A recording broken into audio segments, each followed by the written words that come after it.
A finales del siglo XIX, el creciente cuerpo de investigación médica y psiquiátrica había establecido importantes vínculos entre los estados de susceptibilidad extrema y la propensión a la histeria.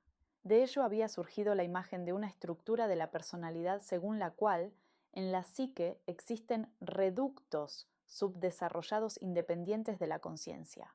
Tales reductos contienen sentimientos y recuerdos inaceptables para el yo consciente, pero que, por mediación de diversos síntomas físicos y emocionales que expresan el conflicto de forma simbólica, ejercen una verdadera tiranía sobre la vida del individuo.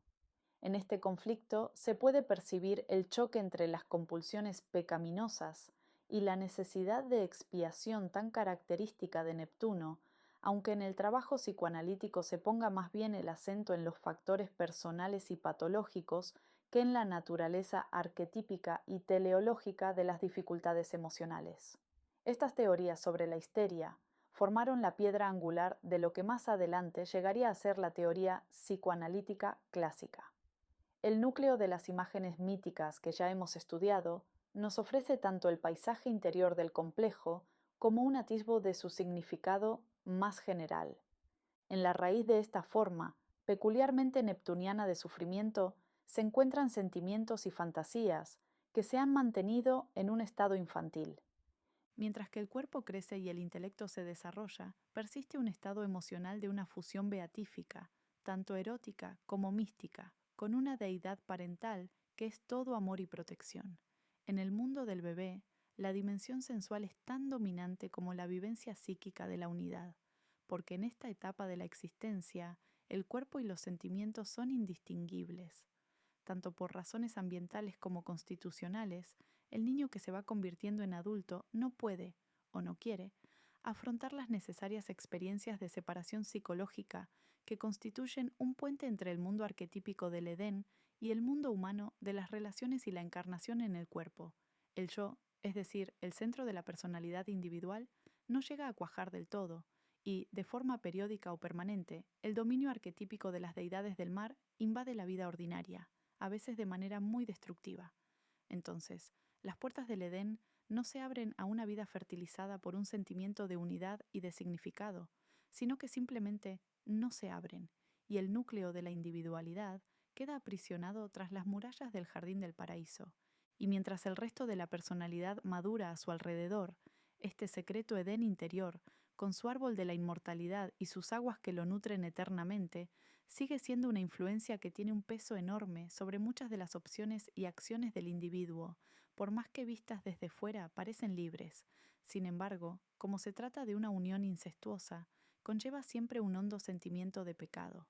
Cuando el individuo se siente amenazado por los desafíos del mundo exterior, el terror y la rabia se manifiestan mediante síntomas que tratan de manipular al entorno y conseguir que retire la amenaza sin dejar de castigar el pecado. Esta es la dinámica de lo que los primeros psicoanalistas llamaban histeria, y es también la dinámica de un Neptuno descontrolado. Desde el punto de vista astrológico, un Neptuno poderoso, en conjunción con un ángulo o bien formando aspectos mayores con otros puntos importantes de la carta natal, como el Sol o la Luna, describe una propensión innata a permanecer muchísimo tiempo en el Edén. Que esto sea bueno o malo depende de si uno es capaz de expresar también el resto del horóscopo.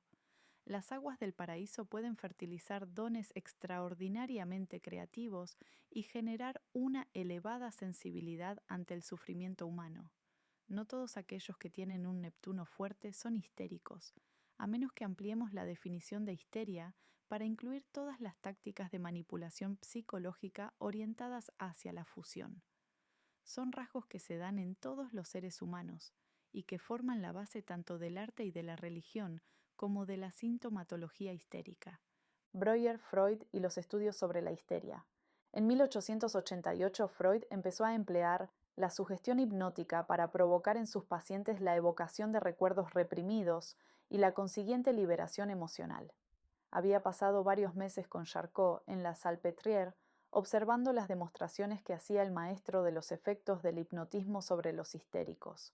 También había visitado Nancy para aprender las técnicas de sugestión que con tanto éxito estaban utilizando allí Liébault y Bernheim, pero no llegaba a captar la verdadera base de la patología histérica. El doctor Joseph Breuer, que era muchos años mayor que él y tenía consulta en Viena, había curado a una joven enferma de histeria valiéndose de un procedimiento muy nuevo, que en realidad no lo era, ya que Mesmer lo había descubierto un siglo atrás. Se basaba en el supuesto de que la histeria era el producto de un trauma psíquico olvidado por la persona. El tratamiento consistía en hipnotizar al paciente y hacer aflorar el trauma, un proceso que iba acompañado por la correspondiente catarsis emocional, idéntica a la crisis de Mesmer, aunque los pacientes de este último la expresaban mediante de una violenta descarga somática, en lugar de hacer una recapitulación verbal de un acontecimiento tremendamente doloroso que tuvo lugar en la infancia y luego fue reprimido. Ambos terminaron por seguir caminos distintos, pero la colaboración entre Freud y Breuer condujo finalmente al primero de ellos a la elaboración del sistema compuesto de teoría y técnica, al que acabaría por dar el nombre de psicoanálisis. Aunque es obvio que el significado de Neptuno no incluye la totalidad de la teoría psicoanalítica, el carácter fluido, creativo, manipulador y generador de fantasías que posteriormente Freud y Jung atribuyeron al inconsciente nos interesa, y mucho, en relación con nuestro tema astrológico. Ya lo hemos encontrado una y otra vez en la mitología del agua. En 1895, Freud y Breuer publicaron conjuntamente sus estudios sobre la histeria. Es imposible subestimar la importancia de esta obra, ya que organiza por primera vez la teoría básica de la esencial dicotomía psíquica entre consciente e inconsciente, así como el fenómeno de la compenetración, actualmente llamado transferencia en el marco clínico o proyección en la vida cotidiana. Si bien el enfoque astrológico de Neptuno no es exclusivamente espiritual, se lo encara por lo general desde el ángulo junguiano, con su concepto del oceánico inconsciente colectivo. Pero los primeros trabajos de Freud también son válidos, si no más apropiados, porque nos proporcionan una manera de entender cómo se da la vivencia oceánica en la historia personal del individuo y sus relaciones con la vida cotidiana. A Freud no se lo considera habitualmente como un autor espiritual. Él mismo se declaró ateo, y por ello es frecuente que se le rehúya en los círculos astrológicos. Es más popular en los ambientes políticos, porque su desconfianza de la religión y su visión de la sociedad como un perpetuo campo de batalla de fuerzas antagónicas hace que a muchos marxistas sus teorías les parezcan atractivas. La calificación de espiritual se le concede generalmente a Jung, a quien se puede considerar de un modo más obvio como ciudadano de la llamada Nueva Era. Pero según Freud, para describir al impresionante genio creador del ello, hay que llamarlo como mínimo luminoso. Hemos visto ya que la dimensión erótica de Neptuno es tan fuerte como la mística. Se comprobará también, a partir del material del caso que presento al final de este capítulo, que es esencial que quienes padecen de las típicas dificultades neptunianas tengan, si quieren encontrar alguna solución creativa a sus conflictos, cierta comprensión no solo de la dinámica infantil, sino también de la mítica. El punto de vista freudiano sobre la histeria parte de la hipótesis de que el histérico, por razones constitucionales o, como podríamos decir nosotros, astrológicas, es eróticamente más precoz que otros niños. Además, debido a esta básica emotividad o apertura a los estímulos sensuales y emocionales, en estos niños el impacto de las relaciones con los padres es más fuerte, alcanza mayor profundidad y se prolonga durante más tiempo que en los otros. En la pubertad, cuando se inician las primeras fantasías sexuales diferenciadas, todos los recuerdos infantiles de fusión, real o imaginaria, afloran con gran fuerza a la superficie, acompañados por las correspondientes sensaciones corporales, no menos intensas.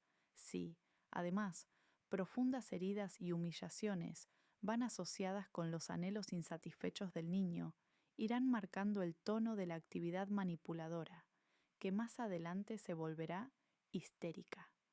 Dado que a todos los impulsos y reacciones de tipo sexual se los siente con tal intensidad, fuertes sentimientos de vergüenza y aversión tienden a cristalizar alrededor de cualquier necesidad que refleje la vida autónoma del cuerpo. Así se va formando el complejo, una combinación de las primeras necesidades eróticas incestuosas con la humillación y la desilusión que éstas conllevan, las fantasías compensatorias de un estado de fusión que en realidad al niño le fue negado, incluso con malos tratos, o se interrumpió demasiado bruscamente, y una violenta rabia por tener que abandonar tan pronto el paraíso para pasar a una situación de soledad y privación permanentes en el mundo exterior. Naturalmente, este complejo, al estar tan cargado de sentimientos y recuerdos eróticos, de dependencia y de agresividad, es inaceptable para la personalidad consciente. Es el pecado original del cuerpo, al que el individuo culpa inconscientemente de cada rechazo de los padres y más tarde de los demás, y al que reprime mediante la vergüenza y la aversión contra sí mismo. Más adelante, a veces en la pubertad y en ocasiones en la edad adulta, cuando el individuo conoce a alguien que le despierta sentimientos de amor y de atracción erótica, su reacción es un conflicto violento y aparentemente insoluble, porque el complejo se ha reactivado con toda su abrumadora intensidad original. El anhelo choca con el miedo, las necesidades eróticas con la agresividad, y todo esto proporciona el marco adecuado para que aparezca una enfermedad real o, si no hay síntomas somáticos, un comportamiento voluble e incontrolable, encaminado inconscientemente a destruir la relación, haciendo que la pareja se aleje y convirtiendo al individuo en una víctima. Al principio, Freud estaba convencido de que un trauma físico real había provocado la negación, el rechazo o la deformación de las primeras necesidades eróticas del histérico. Suponía que los síntomas histéricos estaban siempre simbólicamente vinculados con esa herida originaria. Fragmento texto original de Freud. La conexión entre el trauma y el síntoma no es tan simple. Solo consiste en lo que se podría llamar una relación simbólica entre el motivo causante y el fenómeno patológico, una relación como la que las personas sanas establecen en los sueños. Por ejemplo, una neuralgia puede seguir a un dolor mental, o un vómito a un sentimiento de aversión moral. Hemos estudiado a pacientes que suelen emplear muchísimo esta forma de simbolización. Fin del fragmento.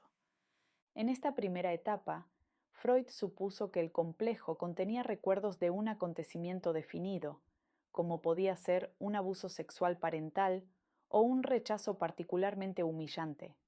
Fragmento texto original de Freud. Los recuerdos que se han convertido en determinantes de los fenómenos histéricos persisten durante largo tiempo con una asombrosa frescura y con toda su intensidad afectiva. Estos recuerdos no están a disposición del paciente. Por el contrario, son experiencias que se hallan totalmente ausentes de su memoria cuando se encuentra en un estado psíquico normal. La escisión de la conciencia, que es tan sorprendente en los conocidos casos clásicos bajo la forma de conciencia dual, está presente en un grado rudimentario en toda histeria, y una tendencia a tal disociación, y por tanto a la aparición de estados de conciencia anormales, a todos los cuales aplicaremos el término de hipnoides, es el fenómeno básico de esta neurosis. Fin del fragmento. Finalmente, se establece de forma categórica la naturaleza de aquello que se ha olvidado, es decir, del núcleo del complejo. El énfasis que se pone en que la base de las perturbaciones psicológicas del adulto se encuentra en la sexualidad infantil es lo que el ego asocia inmediatamente con la teoría freudiana, y muchas personas se sienten ofendidas por el hecho de ver reducidos a algo tan primitivo sus mejores sentimientos y aspiraciones. Esta crítica es particularmente característica de la naturaleza neptuniana, que suele evitar toda confrontación con el ámbito del cuerpo y la importancia de sus impulsos instintivos. Además, es frecuente que se tome demasiado al pie de la letra el uso que hace Freud de la palabra sexual, como una representación de la lujuria adulta. Tal como supuestamente dijo Jung, incluso el pene es un símbolo fálico, y el contacto sexual no es más que una de las múltiples facetas de la experiencia erótica. Y empleo la palabra erótico en vez de sexual, por razones muy específicas. Cuando nos ocupamos de Neptuno, no estamos tratando con el tipo de actividad sexual física que astrológicamente cabría asociar con Marte o Venus. Y el erotismo neptuniano tampoco es lo mismo que la pasión plutoniana. La vivencia de la pasión indica una conciencia lo bastante diferenciada, para poder desear activamente a otra persona. Como ya hemos visto, el anhelo neptuniano no reconoce la alteridad del otro. No hay yo ni no yo. Solo hay una unidad que los abarca a ambos. El bebé no corteja el pecho de la madre. Simplemente da por sentado que está ahí, como una extensión suya. El dios Eros, de cuyo nombre se deriva la palabra erótico, no era un dios de la fornicación, sino la personificación de un gran vínculo y un poder unificador de magnitud cósmica. Es una edad más próxima al fluido universal de Mesmer que a la lujuria y las relaciones sexuales. Neptuno no busca el coito, sino la disolución. Pero esta fusión del yo y la fuente no es una mera experiencia extracorporal. Es algo profunda y absolutamente sensual, aunque concierna a la capacidad de inclusión de un ser y no al encuentro y apareamiento de dos seres.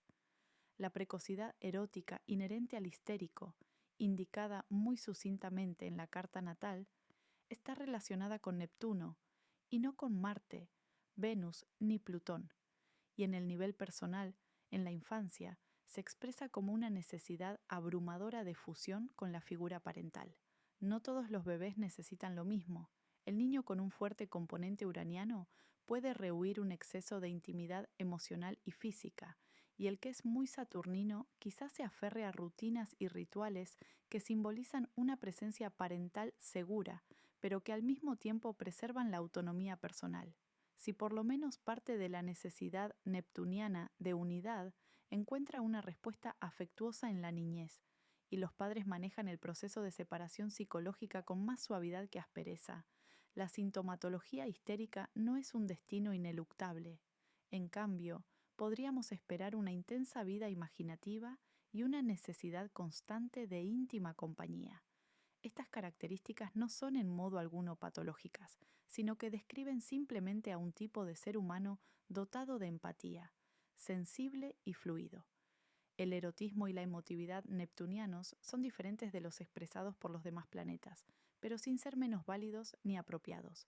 Sin embargo, si durante la niñez se combinan una naturaleza neptuniana y un ambiente de carencia emocional y sensual, o bien áspero y manipulador, los resultados pueden ser catastróficos.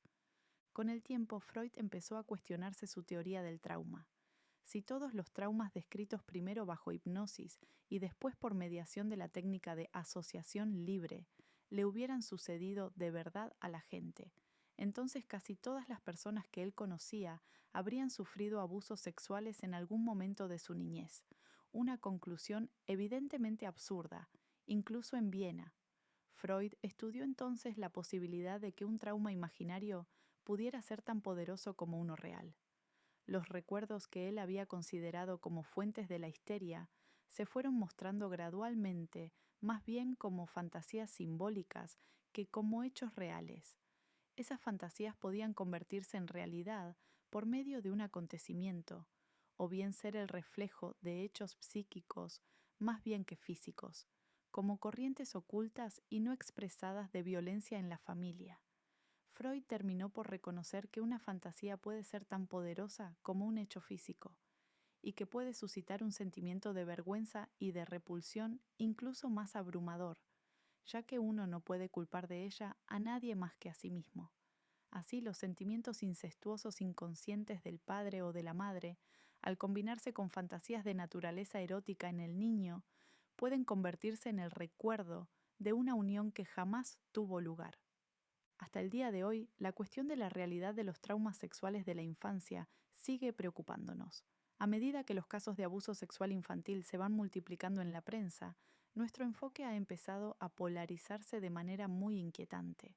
Algunos asistentes sociales, psicoterapeutas y psiquiatras suponen que todas las historias de abuso sexual son literalmente ciertas, incluso cuando la persona, hombre o mujer, ha recordado de repente que fue objeto de abusos sexuales 40 años atrás y después de haber mostrado cierta propensión a ser parco con la verdad en otros aspectos de la vida.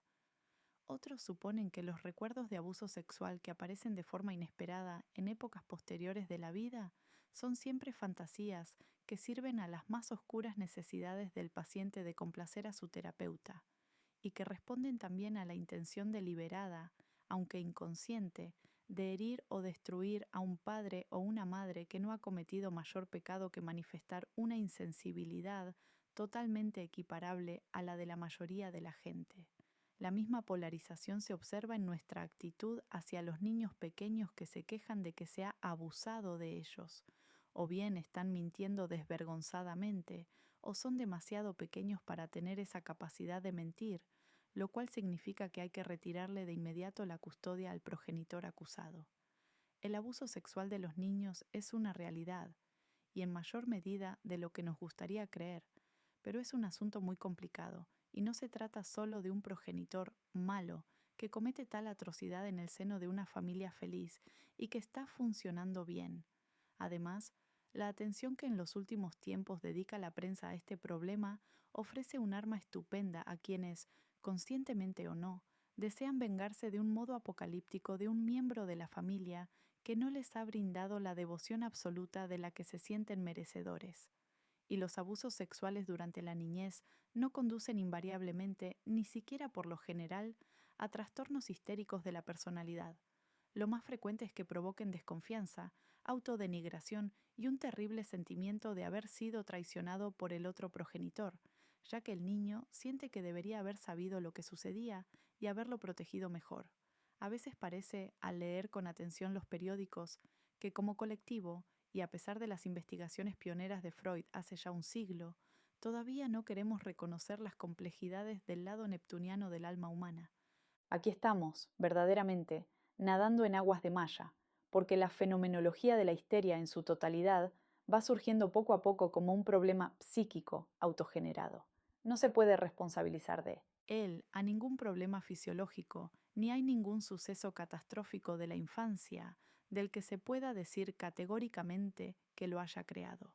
No es que la persona histérica elija de un modo consciente su pauta de comportamiento, ni siquiera que ésta sea falsa. El dolor es real, aunque su verdadera naturaleza pueda ocultarse en aguas más misteriosas. Es un drama que se representa totalmente dentro del mundo interior imaginario de la persona que sufre, y ese drama es, en el nivel más profundo, la historia de Adán y Eva. En cada detalle, la personalidad histérica se ajusta a ese antiguo relato, desde la felicidad de la unidad originaria hasta la aparición de la serpiente, desde que la pareja come el fruto prohibido hasta su expulsión del paraíso, con el sufrimiento y la vergüenza del cuerpo, ya en el otro lado de las murallas. No quisiera aventurarme tanto como para sugerir que todas las enfermedades que afligen a los seres humanos son de origen histérico, pero debo admitir que, con respecto a muchas de ellas, aún sigo preguntándomelo. El extraño mundo de los fenómenos hipnóticos nos enseña, de una manera maravillosamente teatral, hasta qué punto nuestro cuerpo es sugestionable y cómo expresa, obediente y con total precisión, nuestros conflictos psíquicos.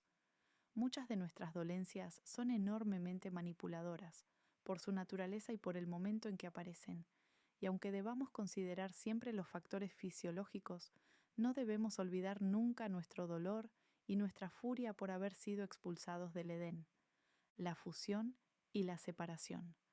Una gran parte de los escritos psicoanalíticos posteriores a Freud está dedicada a las etapas iniciales de la formación de la identidad individual. Melanie Klein y D. W. Winnicott se interesaron particularmente en el tema, dado que ambos psicoanalizaban a niños pequeños, y no podemos comprender a Neptuno sin entender algo del mundo imaginativo del niño que se esfuerza por descubrir su propia realidad.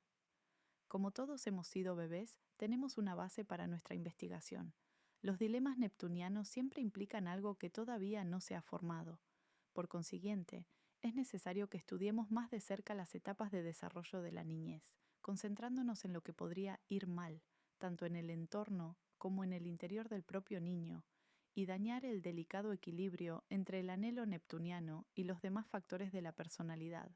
Entre los autores psicoanalíticos, Winnicott es uno de los más fáciles de leer, ya que una gran cantidad de sus conferencias publicadas iban dirigidas a padres y madres normales y corrientes, y no exclusivamente a sus colegas en el campo terapéutico. Muchas de sus formulaciones son sumamente valiosas para el astrólogo, que puede trabajar en una única sesión con clientes no familiarizados con la jerga psicoanalítica y que no suelen comprometerse en la prolongada empresa de un psicoanálisis freudiano o kleiniano de una frecuencia de 5 días a la semana. Fragmento texto original. Winnicott. El lugar en el que viven los bebés es un sitio extraño, donde todavía no se ha producido separación alguna de lo que no es yo, de modo que aún no hay un yo. No es que el bebé se identifique con la madre, sino que no conoce ninguna madre ni ningún otro objeto externo a sí mismo. Incluso enunciarlo de esta manera es erróneo, porque todavía no hay un sí mismo. Se podría decir que el bebé en esta tempranísima etapa no es más que un potencial. Para el bebé, lo primero que hay es una unidad que incluye a la madre. Si todo va bien, llega a percibir a la madre y a todos los demás objetos viéndolos como no yo, de manera que ahora hay yo y no yo.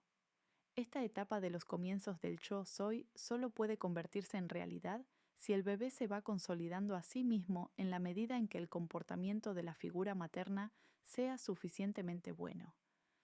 Así que, por lo que se refiere a esto, ella es al principio una ilusión que el bebé tiene que ser capaz de rechazar y sustituirla luego por la incómoda unidad del yo soy, que lleva implícita la pérdida de la unidad originaria en que estaba sumido y que es lo seguro. El yo del bebé es fuerte si cuenta con el apoyo del yo materno para fortalecerlo. De no ser así, es débil. Fin del fragmento. Podemos identificar este sitio extraño como el mundo de Neptuno, el Edén de la fusión entre la madre y el bebé. Winnicott también describe esta primera fase de la infancia. En otras palabras, solo si la madre satisface de forma suficiente las necesidades del Edén, podrá el niño ir abandonando las aguas neptunianas sin ofrecer resistencia y asumir tanto las cargas como las alegrías de una vida individual. El énfasis que pone Winnicott en el papel de la madre en la formación de la unidad del yo soy no tiene en cuenta las pautas inherentes con que todo astrólogo se encuentra siempre que examina un horóscopo natal. Pero independientemente de dónde esté emplazado Neptuno y de lo difíciles que puedan ser sus aspectos, la diferencia entre una personalidad neptuniana capaz de arreglárselas con sus idiosincrasias y una personalidad infantil, desvalida y sin formar, reside en buena parte en el vínculo entre madre e hijo. Con frecuencia parece como si los contactos problemáticos de Neptuno reflejaran el entorno, especialmente si están implicados los indicadores maternos, es decir, la luna y la 10ª casa. Sin embargo, lo que en última instancia nos dice la carta natal es la forma en que percibimos el mundo y cómo reaccionamos ante él. Nuestras percepciones pueden ser verdaderas, pero son selectivas, y nuestras reacciones son sumamente individuales. E incluso con un Neptuno difícil, el desarrollo del yo es un proceso por el que pasan todos los recién nacidos y que cada uno de ellos padece de una manera u otra. Los emplazamientos planetarios no pueden decirnos si la personalidad sobrevivirá o no fuera del Edén. Se limitan a describirnos líneas generales del proceso, con qué conflictos interiores se encontrará y con qué recursos cuenta para resolverlos. Es probable que la madre que no es suficientemente buena no sea otra cosa que la desdichada portadora, muy a su pesar, de muchas generaciones de conflictos familiares, y quizá nos veamos enfrentados no solo con dificultades psicológicas, sino también con problemas somáticos heredados que se viven como un destino, porque han formado parte de la trama de la familia desde hace tanto tiempo que se han convertido en algo prácticamente inevitable. Pero cuando la persona está muy dañada y se encuentra además bajo la compulsión negativa de Neptuno, el tipo de apoyo que por lo general necesita recibir, por lo menos al principio, del psicoterapeuta o asesor psicológico, es el ofrecimiento de un contenedor suficientemente bueno para ayudar a una personalidad infantil y todavía sin formar a descubrir cómo apoyarse en la vida, es decir, un arca de salvación. Por más problemático que pueda parecer Neptuno en la carta natal, la persona nunca está en una situación de desvalimiento irrevocable ni condenada sin esperanza a una supuesta pauta kármica de sufrimiento. Uno no puede encargar un Neptuno nuevo, bien aspectado o menos destacado, ni tampoco hay que desearlo. pero sí se puede trabajar con el problema de una madre que no fue suficientemente buena. Esta expresión de Winnicott, una madre suficientemente buena, ha resultado muy positiva en los círculos terapéuticos para aligerar un nivel de perfección imposible que se les exigía de un modo implícito a las madres. La madre suficientemente buena, sean cuales fueren sus fallos, y pueden ser considerables, es capaz de proporcionar a su hijo el apoyo emocional necesario para que llegue a desarrollar una personalidad razonablemente integrada, que puede o no ser neptuniana. En un niño que no haya nacido bajo la influencia de un Neptuno poderoso, los problemas familiares pueden reflejarse en otra clase de dificultades emocionales, simbolizadas por otros planetas. Si el niño posee la ilimitada intensidad imaginativa y erótica, además de peculiarmente receptiva, tan propia de Neptuno, el hecho de que la madre no llegue a proporcionarle un apoyo suficientemente bueno, por lo común tendrá como resultado uno u otro de los problemas que caracterizan a Neptuno. Fragmento texto original. Winnicott. El rasgo predominante de la madre suficientemente buena puede ser su disposición y su capacidad de desviar su interés por sí misma hacia el bebé. En la madre puede haber dos tipos de trastornos que afecten a esta cuestión. En un extremo se encuentra la madre cuyo interés por sí misma es demasiado compulsivo para abandonarlo. En el otro extremo está aquella que tiende a estar siempre preocupada, en cuyo caso el bebé se convierte en su preocupación patológica. La madre patológicamente preocupada no solo sigue identificándose durante demasiado tiempo con su bebé, sino que además reemplaza de repente su preocupación por el bebé por sus preocupaciones anteriores. Cuando la madre normal se repone de su preocupación por el bebé, le proporciona una especie de destete. El primer tipo de madre enferma no puede destetar a su hijo porque en realidad éste nunca la ha tenido, de manera que hablar de destete no tiene sentido. El otro tipo de madre enferma no es capaz de destetarlo o tiende a hacerlo súbitamente, sin la menor consideración por la necesidad del bebé de que le retiren el pecho de forma gradual. Fin del fragmento. Astrológicamente, la madre MTI interesada por sí misma de un modo compulsivo podría estar representada en la carta natal de su hijo por aspectos difíciles, incluyendo la conjunción de la Luna con Saturno, Urano o tal vez Marte, o bien por el emplazamiento de uno u otro de estos planetas independientes en el medio cielo o en la casa 10. Entonces, el niño neptuniano puede tener la vivencia de la madre como una persona distante, encerrada en sí misma, ambiciosa, explosiva, irritable, impaciente o siempre enfadada. A veces esto es el reflejo de una situación real, y la madre posee fuerza, ambición, determinación y un espíritu independiente, pero no ha encontrado el valor o la capacidad necesarios para expresar esta parte de sí misma a la vez que asume el papel de madre. En estos casos, puede que debido a sus propias inseguridades, sacrifique sus impulsos y ambiciones independientes. Entonces, su necesidad de libertad y autoridad permanece inconsciente, y el niño interpreta su frustración como un rechazo. En ocasiones, el niño tiene la vivencia de su madre como alguien aterradoramente incoherente, que un día le demuestra amor y afecto, y al siguiente, rabia y hostilidad. Con menos frecuencia puede suceder que la madre exprese su naturaleza independiente a expensas de la familia y que el niño se sienta completamente olvidado y desatendido. Nunca podemos estar seguros de la medida en que una madre es culpable, pero sí podemos identificar una incompatibilidad fundamental entre las necesidades y la naturaleza de la madre y las de su hijo neptuniano, aunque cualquier consejero psicológico ha de ser capaz de sentir empatía por el sufrimiento de un cliente, y también es necesario que éste sienta compasión por sí mismo. El principal objetivo no es vapulear a la madre, sino ayudar a la persona a aceptar su propia individualidad en toda su complejidad. El rostro patológico de Neptuno no suele convertirse en un problema vital importante a menos que los sentimientos de carencia emocional que expresa el niño se basen en algo real. Pero la yuxtaposición de estos dos factores, el rechazo encubierto o manifiesto de la madre y la sensibilidad y dependencia del niño, es lo que provoca la intensa reacción de negarse a abandonar las aguas del paraíso.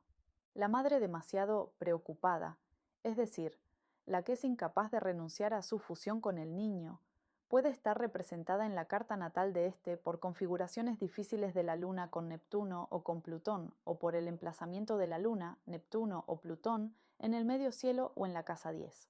A veces esto puede indicar una madre cuya personalidad no está formada y que encuentra su propio significado fundiéndose con sus hijos y viviendo a través de ellos.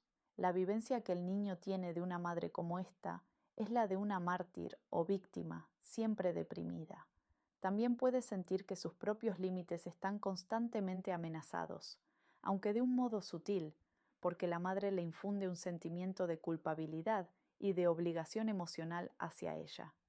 Cualquier esfuerzo por establecer una identidad separada provoca en ella rechazo y represalias. Vuelvo a insistir en que nunca podemos estar seguros de que la madre sea realmente tan manipuladora y dependiente como la percibe su hijo. En todo caso, éste experimenta las necesidades emocionales de su madre como una exigencia de posesión absoluta. El niño neptuniano, enfrentado con semejante dilema, no puede soportar la soledad de la rebelión, y es probable que crezca intentando aplacar a todo el mundo por el terror de las consecuencias de decir no. A veces, ambas imágenes de la madre, la de una persona acuosa y sin forma y la de alguien que rechaza y se mantiene a distancia, se presentan juntas, reflejadas por configuraciones como una cuadratura en T de la Luna con Neptuno y Urano, o bien con Neptuno y Saturno. Esto indica una madre que a veces es demasiado invasora, mientras que otras pierde bruscamente todo interés por su hijo.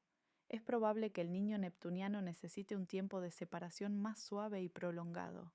Además, un niño con estos aspectos conflictivos en su carta natal puede ver a su madre como una persona emocionalmente incoherente, porque él mismo lo es. Pero tal como decía Winnicott, la madre suficientemente buena sabe cómo se puede sentir el bebé y es capaz de responder con sensibilidad a las necesidades fluctuantes de su hijo. Un examen más minucioso del papel de la madre en los problemas neptunianos no la señala como culpable de todos los males de Neptuno. Para muchas personas puede ser necesario que miren más allá de su idealización protectora de los antecedentes parentales y examinen con realismo los problemas, tanto por comisión como por omisión, que han ido pasando de padres a hijos. Pero el propio individuo, hombre o mujer, con una disposición innata que ha reaccionado de determinadas maneras ante un historial inevitablemente imperfecto, es en última instancia el responsable de la curación y del cambio. Todos tenemos que enfrentarnos con la herencia psíquica y somática que nuestros padres tuvieron que encarar antes que nosotros, y que se ha convertido en una de las fuentes de nuestro propio sufrimiento y de nuestros bloqueos. Y no solo es compasivo, sino también realista a partir de la base de que hay poquísimos padres malos de verdad que destruyen deliberadamente a sus hijos. Más bien son muchísimos los que, aun siendo tan afectuosos y buenos como pueden, simplemente no llegan a tener conciencia de los conflictos de los que sus hijos son víctimas involuntarias. Así lo expresa, de manera tan sucinta como útil, Frances Tustin en su trabajo sobre el autismo y las barreras autistas en adultos perturbados. Aunque debamos considerar siempre el papel que desempeña una herencia familiar negativa en relación con la parte más difícil del espectro neptuniano, es importante tener en cuenta lo que ella dice. Fragmento original. Frances Tustin. Parte. Las dificultades de una madre pueden provenir de que no se sienta apoyada por el padre. Esto puede ser una repetición de sentimientos que se remontan a su propia infancia. En estos casos, para ir tirando pese a su depresión y su falta de confianza, ella se aferrará a su hijo como si éste formara parte de su cuerpo, y esto puede suceder tanto antes de que el nacimiento se produzca como después. Lo que ella teme es el agujero negro, que significará el reconocimiento de que el niño se ha separado de ella. Fin del fragmento. Sin embargo, muchas madres relativamente normales se deprimen como resultado de ciertos acontecimientos que las perturban, sin que por eso sus hijos se vuelvan autistas. Estoy convencida de que hay algo en la naturaleza del niño que lo predispone al autismo. Por eso me ha parecido más fructífero investigar la contribución del niño a su propio trastorno que concentrarme en la de la madre. Problemas neptunianos como las enfermedades histéricas, la adicción y la tendencia al desvalimiento y a sentirse una víctima, es probable que se resistan tercamente a curarse mientras la persona no tenga en cuenta los conflictos que pertenecen a la primera infancia y trabaje con ellos. Esto no significa necesariamente un psicoanálisis hecho y derecho. Los enfoques terapéuticos son muchos, y aunque los practicantes de diferentes escuelas discrepen fuertemente entre sí en lo teórico y en el enfoque global, hay una amplia variedad de perspectivas psicológicas que pueden ofrecer ayuda a largo plazo si el terapeuta posee la sensibilidad, la integridad y el compromiso necesarios para reconocer con empatía la realidad interior de su cliente. Quizás el espíritu solo no pueda proporcionar la curación, aunque eso sería lo que preferiría Neptuno. Mefistófeles siempre sale por la misma puerta por donde entró. En el caso de Neptuno, esta puerta es el vínculo parental originario. Por lo general, se necesita alguna clase de alianza terapéutica, se la llame como se la llame, para que la persona pueda enfrentarse a los terrores de la soledad, el vacío y la aniquilación, comparados con los cuales las aguas del olvido pueden parecer muy tentadoras. Por más culpables que sean los padres, al final, los problemas esenciales de la fusión y la separación deben encararse como una responsabilidad del propio individuo, el misterioso factor de la predisposición inherente sobre el cual la carta astral puede proporcionar tantos datos útiles, quizá determine desde el comienzo si uno acabará por convertirse en víctima de la dimensión patológica de Neptuno, y el no menos misterioso factor de la opción individual puede determinar si seguirá siéndolo. El bebé solo inicia un proceso de desarrollo personal y real si tiene una madre suficientemente buena. Si los cuidados maternales no son suficientemente buenos, el niño se convierte en una colección de reacciones a la intrusión y no llega a formarse en él un verdadero yo. Ese yo aún sin formar, porque no ha sido emocionalmente destetado, entra en la edad adulta añorando la madre que no estuvo presente en un principio, un lugar de contención seguro en donde el germen primordial del yo pudiera desarrollarse. Una persona así, sean cuales fueren las aptitudes que haya cultivado de acuerdo con las otras configuraciones de la carta natal, jamás renuncia al anhelo neptuniano de volver al Edén. La preexistencia y la postexistencia, como hemos visto en los mitos del paraíso, son lo mismo en la imaginación humana. El anhelo de fusión con el objeto originarios, la madre buena y omnipotente, puede experimentarse como un ansia de la desaparición. El deseo de desaparecer de Neptuno no es violento, es el lento y sensual deslizamiento en la disolución que proporciona la psicosis, las drogas y el alcohol. El estado de falta de vida que tan intensamente busca la personalidad neptuniana no es solo una vivencia de fusión con un sustituto de la madre, ni una trascendencia extática de uno mismo. Es un estado precorporal, libre de los conflictos y los apetitos de los instintos.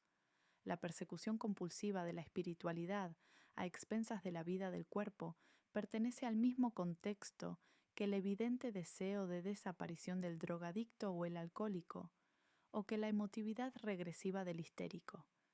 Todas estas expresiones rechazan la soledad y la autonomía del hecho de ser uno mismo, que impide el retorno al jardín del paraíso.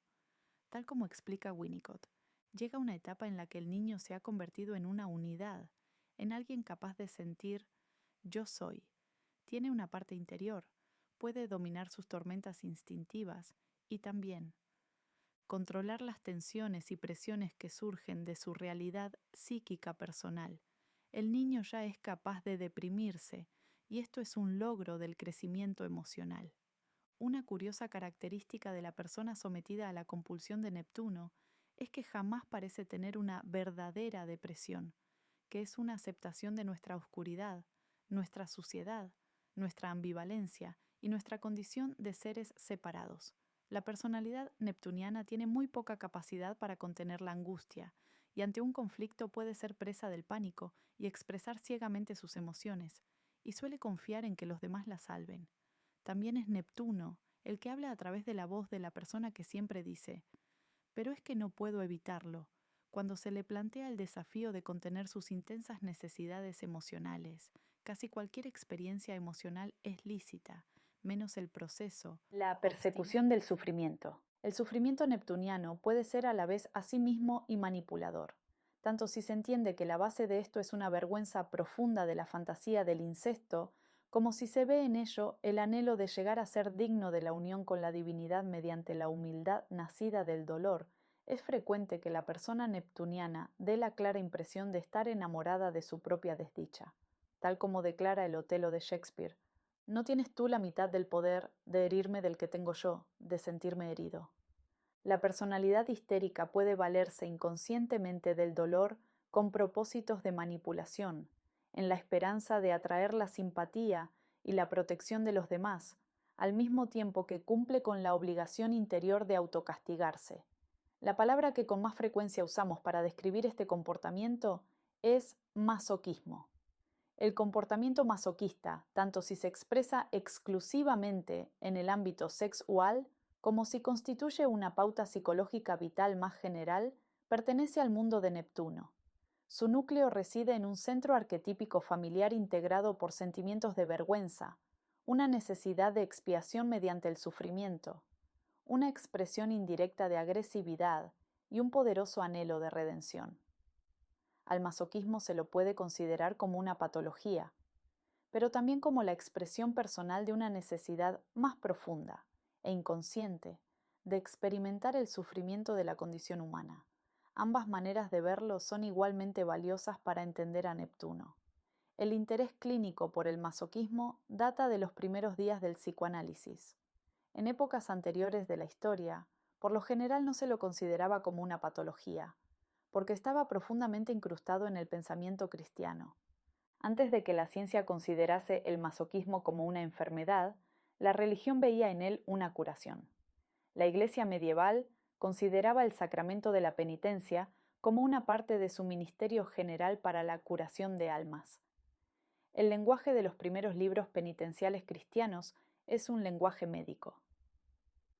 La penitencia es un remedio y una medicina para el pecado. Definir el masoquismo solo como una patología es una manera sesgada y simplista de abordar un problema sumamente complicado. Cuando nos enfrentamos con su complejidad, lo hacemos con una especial desventaja debido a que el masoquismo está inextricablemente enredado con la idea, muy valorada en todo el ámbito de nuestra tradición religiosa occidental, de que el sufrimiento es un medio de acercarse a Dios. Pero cuando la persona busca ayuda en un astrólogo o en un psicoterapeuta porque no puede liberarse de un ciclo de sufrimiento físico o emocional que se hace a sí mismo, entonces tenemos el pleno derecho de hablar de patología, porque el individuo lo está experimentando de ese modo, y se ve inmediatamente que el marco de referencia psicoanalítico es adecuado. La palabra masoquismo proviene de Leopold von Sacher-Masoch, que a fines del siglo XIX publicó varias novelas cortas autobiográficas que lo hicieron famoso en Alemania y Austria debido al estilo florido con que describía temas como la sumisión voluntaria a la esclavitud, la humillación sexual, la crueldad y el abuso físico y psicológico.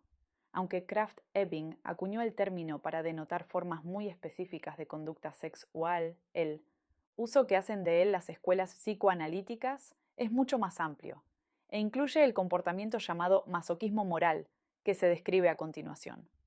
Quizá la mejor definición que se pueda dar del masoquismo moral sea la de una pauta, que se mantiene durante toda la vida, de dificultades o fallos, inconscientemente preparados, en múltiples áreas de funcionamiento. En nuestra sociedad se trata del perdedor, la persona que tiene que estar siempre tropezando innecesariamente o incluso fracasando. La gratificación sexual subyacente, que es muy obvia en la perversión, no es visible para el observador, ni tampoco el paciente la experimenta como tal. Se trata del tema característico de la tendencia neptuniana a convertirse en una víctima, vista a través de una lente psicoanalítica. A veces, aunque no siempre, la conexión con la sexualidad se mantiene oculta, pero la necesidad de castigo o expiación es obvia. Implacablemente, el masoquista moral intenta satisfacer sus rudimentarios anhelos incestuosos mediante la persecución del dolor, la subyugación y la humillación, ya sea a manos de la autoridad o del destino. No importa que experimentemos nosotros mismos esta compulsión o la observemos en otra persona. Siempre es una mezcla profundamente inquietante de sufrimiento placentero, autocompasión, desvalimiento premeditado, impotencia y cólera reprimida, que es muy difícil de soportar, afrontar y desenmarañar. Los principales escritos de Freud sobre el masoquismo incluyen los 3 ensayos sobre la sexualidad publicados en 1905 y el problema económico del masoquismo publicado en 1924. Sus primeras formulaciones son pesadas y difíciles de leer. Empezó postulando la idea de un instinto agresivo y más adelante desarrolló el concepto de un instinto innato de autodestrucción inherente al inconsciente junto con el instinto de placer. Freud veía el masoquismo como un reflejo de una fijación o detención del desarrollo en un punto en el que la excitación erótica se fundía con el dolor, la sumisión y la humillación. Al masoquismo se lo podría definir como el hecho de encontrar placer en el dolor, y Freud llegó finalmente a la conclusión de que esa fusión de placer y dolor proviene de la terrible culpa y la gran angustia que provocan los deseos incestuosos. Por consiguiente, cualquier experiencia de satisfacción placentera va acompañada automáticamente de la necesidad de castigarse a uno mismo. Es una especie de expiación instantánea que se produce en el mismo momento que el pecado, con lo cual se anticipa a la venganza de Dios o del padre o la madre, mientras que al mismo tiempo la persona está reclamando el fruto prohibido. Esta necesidad de expiación instantánea no se da solamente en la esfera sexual, donde se ha quitado el tabú originario del incesto, sino que puede adherirse a cualquier cosa en la vida que se convierta en objeto de deseo, ya sea una persona, una ambición profesional o una vivencia interior de confianza en uno mismo y de autoestima. La expiación compulsiva del masoquismo generado por la culpa puede conducirnos a destruir nuestras relaciones, perpetrar nuestro propio fracaso material, estropear nuestras entrevistas de trabajo, hacer naufragar nuestros proyectos creativos y adoptar toda clase de comportamientos autodestructivos y denigrantes para nosotros mismos. Puede hacer que nos enamoremos de quienes nos rechazan, insultan y humillan, o de aquellas personas cuyas propias necesidades de manipulación nos convierten la vida en un infierno de frustraciones. Podemos ver con especial claridad sus huellas en la esfera de la vida indicada por la casa donde está emplazado Neptuno en el horóscopo natal. Los autores psicoanalíticos posteriores siguieron discutiendo y elaborando las especulaciones originales de Freud. Wilhelm Reich se interesó por los elementos agresivos del comportamiento masoquista. Creía que las personas masoquistas utilizan el sufrimiento que ellas mismas se infligen para defenderse de las consecuencias de su rabia. Esta premisa se refleja en el resentimiento, y no en la simpatía que cabría esperar en cambio, que provoca en los demás el comportamiento de alguien que se convierte a sí mismo en una víctima, ya que los demás perciben, aunque no se den cuenta de ello, que la pasividad del masoquista oculta sentimientos mucho más próximos al odio. La agresividad implícita en el comportamiento masoquista es, en términos clínicos, un reflejo de la fantasía apocalíptica del día del juicio final, cuando los gobernantes malvados y tiránicos del mundo serán castigados y derrocados, y los justos y los que sufren heredarán la tierra. Reich veía un futuro masoquista en la persona que en su niñez se ha visto excesivamente frustrada y herida, pero su propia pasividad innata y su miedo a la separación, combinados con unos padres intratables, dan como resultado defensas muy profundas contra la posibilidad de desencadenar su agresividad. De este modo, Reich describía de forma muy sucinta los sentimientos que provoca un conflicto Marte-Neptuno, a menudo indicado por un aspecto difícil entre estos dos planetas, emplazados en signos dominantes. Este conflicto interno se vuelve aún más problemático cuando los padres no son lo suficientemente buenos. Una vez más nos enfrentamos con una reacción química de un temperamento innato frente al entorno. La agresividad pasiva, tan obvia en el tipo de comportamiento en que el sujeto se convierte a sí mismo en una víctima, es sin embargo muy difícil de encarar, tanto en un cliente terapéutico como en uno astrológico, porque en el momento de tal confrontación, La persona intentará invariablemente suscitar sentimientos de culpa en su perseguidor, lo cual suele ser de gran eficacia, porque pulsa el botón neptuniano del otro. Karen Horney consideraba al masoquista como alguien que ha establecido el valor estratégico del sufrimiento como defensa contra sus propios sentimientos de debilidad e insignificancia y su desmedida necesidad de aprobación y afecto. Abrumado por un insoportable sentimiento de impotencia frente a un mundo que lo rechaza o lo frustra, el masoquista se sumerge en una sensación dionisíaca de tormento que, por el hecho de ser a sí mismo, le permite hacerse la ilusión de su propio poder y de su libre elección. Así, el éxtasis del dolor o del fracaso repetido se convierte en una defensa contra los sentimientos de desvalimiento total, porque parece como si su sufrimiento se hallara bajo su propio control. Se trata de un mecanismo al que con frecuencia se ennoblece, llamándolo autosacrificio. Esto puede parecer increíblemente perverso, pero es que en la locura neptuniana hay un método. La descripción que hace Horney del masoquismo se pone de manifiesto en la peculiar resistencia que esta víctima de sí mismo muestra a cualquier ayuda auténtica. Para el masoquista es importante contrarrestar los intentos de ayudarle del psicoterapeuta y del astrólogo, porque así puede mantener la ilusión de que él es lo bastante poderoso para rechazar a los demás. La mayoría de quienes trabajan en psicoterapia con este tipo de clientes han experimentado en carne propia esta resistencia, y los psicoterapeutas con formación psicoanalítica, cuando tratan con pacientes de esta clase, ven sus propios sentimientos de desvalimiento e impotencia como una contratransferencia. El cliente quiere conseguir que el terapeuta sienta la impotencia que él mismo no quiere sentir. Pero muchos astrólogos, al no estar familiarizados con los planteamientos psicológicos, terminan simplemente por sentirse vaciados, frustrados y socavados.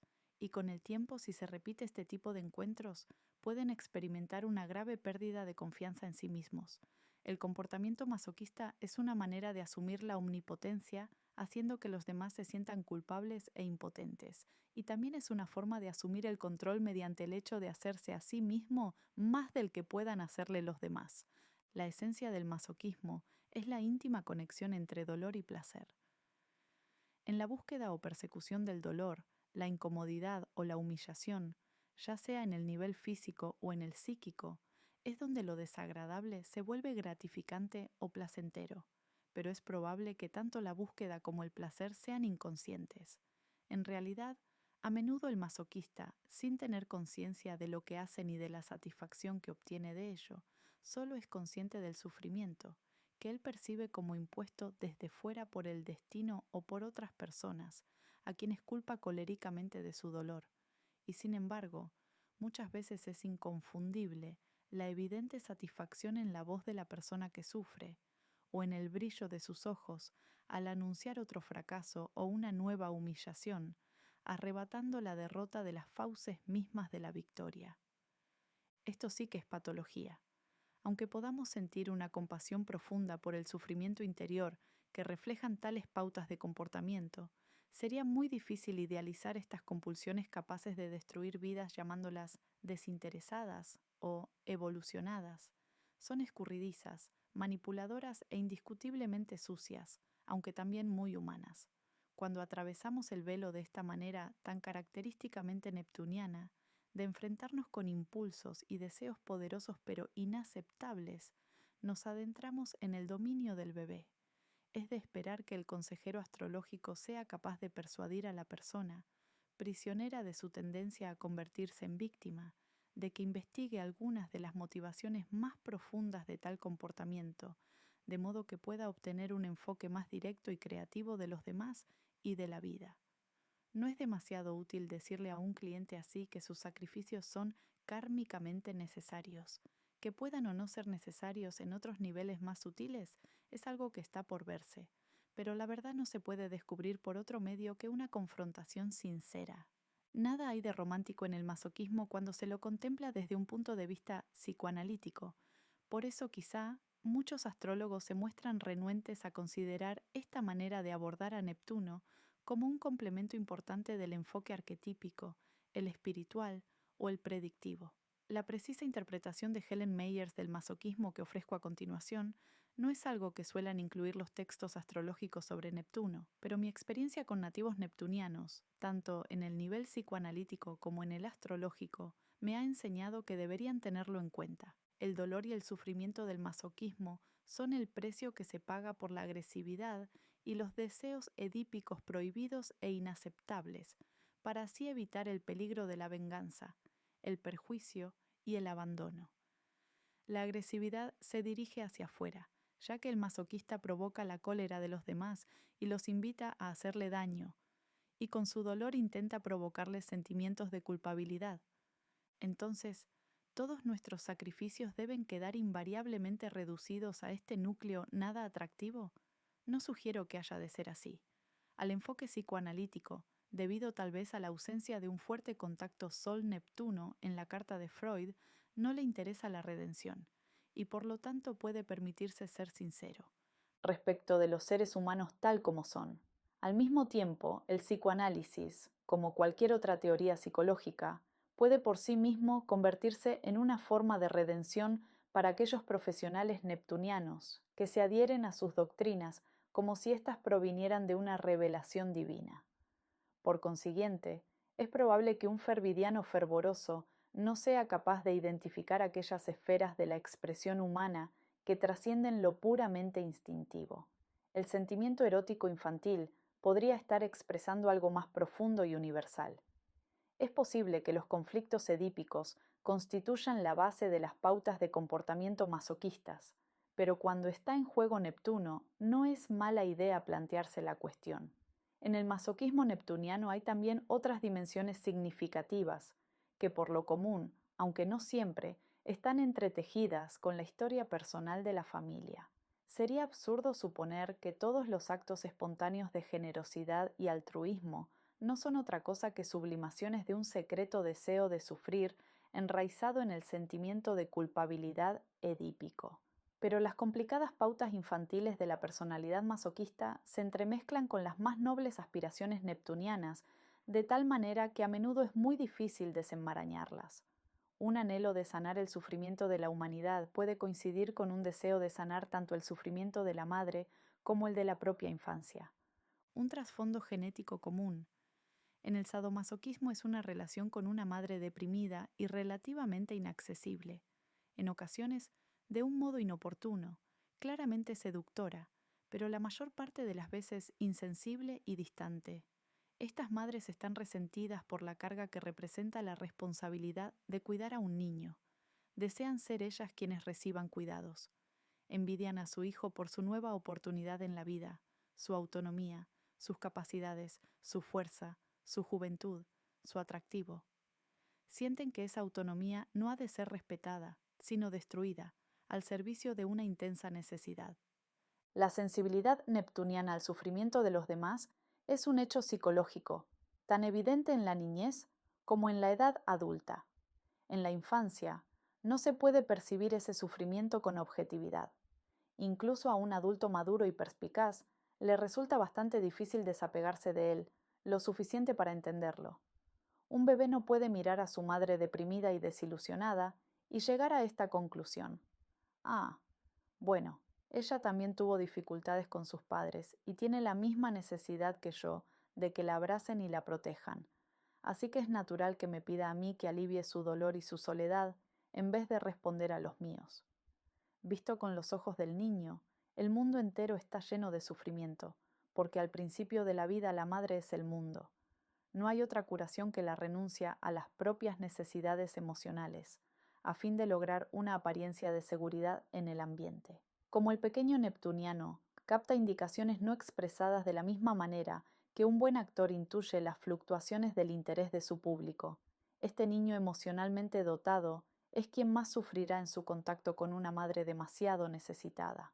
El mensaje es bastante claro: no existas independientemente de mí, porque sin ti yo no soy nada ni tengo nada, y tú eres lo único que me salva del sufrimiento y la soledad. ¿Qué niño sensible podría resistirse a semejante súplica? Ciertamente los hijos de Neptuno no. Identificarse con la madre significa identificarse también con su sufrimiento. Una de las dimensiones más profundas del masoquismo moral es que la persona no se atreve a ser feliz, porque serlo significa abandonar una unidad originaria madre-hijo, basada en el hecho de compartir la decepción y la condición de víctimas. Cualquier logro que uno alcance en su propia vida es un acto de separación, y es sumamente difícil separarse de algo que jamás se ha tenido. Así es como el niño neptuniano puede cargar con la onerosa tarea de redimir a la madre, una actitud que quizá mantenga en la vida adulta, cuando la identificación con el papel de víctima y salvador lleva al individuo a intentar salvar a su pareja dañada o enferma. O la persona puede sentirse atraída por profesiones de ayuda a los demás que nada tengan que ver con su temperamento o que la destruyan anímicamente debido a un exceso de trabajo, frustración o a una burocracia intolerable, solo porque se siente impulsada a salvar a un padre o una madre que sufra y que secretamente sigue siendo un niño pequeño. Esta es la dimensión más sombría de la necesidad neptuniana de cura, y con frecuencia indica una madre que ha puesto sobre los hombros del hijo el manto de redentor. No es sorprendente que sean tantos los neptunianos en las profesiones asistenciales, ni tampoco que con tanta frecuencia estén ellos mismos agotados y enfermos, acosados por problemas físicos y emocionales, incapaces de poner límites y de reclamar para sí mismos el tiempo y el dinero necesarios. La línea que separa al sanador y su paciente desvalido y dependiente es borrosa, como lo es también la que hay entre el hijo dependiente y desvalido y su dependiente y desvalida madre. Es necesario que examinemos con más cuidado la etiqueta de espiritual que tan frecuentemente se le pone a esta clase de vida sacrificada, porque allí donde encontramos el libro de oraciones, encontraremos también el cochecito de bebé, ya sea que se la formule en el lenguaje religioso convencional o en términos sociológicos. La combinación de altruismo e infantilismo funciona de maneras muy complejas en la persona que se identifica con el arquetipo de la víctima redentora. Se necesita tener cierto coraje para adoptar esta perspectiva más profunda, porque el autosacrificio es, por lo común, algo que el colectivo considera como el más noble de los actos. Stuart Ash observa que ha sido institucionalizado por la Iglesia durante muchos siglos, bajo la forma de una doctrina que predica la renuncia y el sufrimiento en este mundo a cambio de recompensas en el otro. De esta manera consigue, si el creyente se siente muy desdichado, mitigar la culpa y producir una especie de gratificación narcisista al mismo tiempo. El problema con que aquí nos enfrentamos es el de distinguir entre una compasión que se identifica fácilmente con el sufrimiento ajeno y reacciona con el deseo de sanar o consolar, aunque sea a sus propias expensas, y un masoquismo que dicta que esa respuesta tiene que ser absoluta y excluir cualquier satisfacción o alegría personal. Lo difícil es encontrar el equilibrio, que además es algo sumamente individual. Aquí no hay líneas directrices que delimiten la normalidad, pero no se puede encontrar ninguna clase de equilibrio si no se investiga la dimensión masoquista del autosacrificio. De la misma manera, es probable que la escuela de masoquismo sexual, cuyos instrumentos son cadenas y látigos, y a la que generalmente el colectivo no ve como espiritual, pueda reflejar en un nivel más profundo lo que Lynn Cowan llama una actitud religiosa hacia la sexualidad, es decir, un esfuerzo por hacer descender a esta, la más terrenal de las expresiones vitales, un destello del mundo transpersonal de las aguas divinas. También puede indicar un esfuerzo por expiar la agresividad física y el narcisismo inherentes en el acto sexual, convirtiéndolo así en algo sagrado y aproximándose a Dios. El éxtasis del sufrimiento es un tema común en el cristianismo medieval. Uno de los ejemplos más espeluznantes es el de los flagelantes, para quienes la penitencia significaba un castigo corporal que llegaba a lo grotesco, y el dolor era tan grande que se transformaba en un intenso placer crótico. Una excelente, aunque horripilante descripción de este tipo de fusión de dolor y placer se puede ver en la película The Devils of Loudon, Los demonios de Loudon, que sigue siendo uno de los mejores ejemplos que nos ofrece la ficción de hasta qué punto puede ser borrosa la línea que separa lo espiritual de lo erótico y el autosacrificio del masoquismo. Los flagelantes veían en su penitencia una imitatio Christi colectiva, dotada de un especial valor escatológico. También el pueblo en general creía que realizaba un acto de penitencia colectiva que haría que el mundo se dirigiera más rápido hacia el milenario reinado de Cristo. Al éxtasis religioso del sufrimiento se lo suele vincular con la visión milenarista, porque, conscientemente o no, el flagelante espera el día del juicio final, cuando los malos serán castigados y a los inocentes se les concederá el poder sobre el mundo. Puede que para muchas modernas víctimas neptunianas, el día del juicio final no tenga ninguna connotación espiritual manifiesta. Puede ser simplemente el día que el abogado especializado en divorcios consigue dejar sin un duro al marido infiel, o que la empresa que te ha dejado en la calle se declara en quiebra. Ese estado de ansiosa expectativa escatológica se puede observar en la actitud de mártires de muchas personas dominadas por Neptuno, a quienes se puede ver frecuentemente reuniendo puntos espirituales para el día, remoto y no especificado, en que todos los sacrificios les sean reconocidos y compensados en efectivo. Este es el espíritu con que la madre destructiva transmite a su hijo el sentimiento de una deuda emocional que ella puede reclamarle en cualquier momento, aunque sea a título póstumo. Esta pauta, profundamente inconsciente pero capaz de ejercer un tremendo poder, puede ocultarse tras el impulso característico de los que se han identificado con el papel de redentores. Deben salvar el mundo sin pérdida de tiempo, con una prisa espantosa, como si escondida en alguna parte estuviera su madre, esperando que le paguen todos sus sacrificios y empezando ya a impacientarse. Sin embargo, como somos mortales y existimos en un cuerpo, nos está vedada la vivencia espiritual de la unidad, a no ser en momentos muy fugaces. Desde este punto de vista, el sentimiento de vergüenza que nos provoca nuestra codicia y nuestro egoísmo es apropiado. El Edén del amor universal no es solo nuestra compulsión narcisista primaria, sino también nuestro ideal más elevado, y puede arrancarnos de nuestra insignificante vida de absorción en nosotros mismos para transportarnos a un reino de gran exaltación y belleza. El dilema reside en el abismo existente entre nuestros ideales y nuestra condición humana ordinaria, y en la forma en que intentamos salvar esta brecha. El amor y el arte son dos de los canales más creativos que nos ofrece Neptuno para tender este puente. En ambos dominios es imposible beber realmente de las aguas del jardín del paraíso si nos ocultamos. Hay desde luego algo de sagrado en el hecho de ofrecerse generosamente, sin esconder ninguna etiqueta con el precio. De la misma manera, hay algo de profano y corrupto en el sufrimiento, autodado con la idea de reunir puntos para ganar el cielo, y Neptuno es capaz de ambas cosas. Pasar del martirio al masoquismo es también pasar de la culpa a la vergüenza. La culpa comienza con la ley, la vergüenza comienza cuando caes en la cuenta de que hay un sí mismo mayor que tú. El vocabulario de la culpa incluye términos como justo e injusto, crimen y castigo, culpabilidad y rectificación. La vergüenza pertenece a la dimensión del alma e implica la inexistencia de antídoto, la permanencia de la deficiencia, la imposibilidad de rectificación.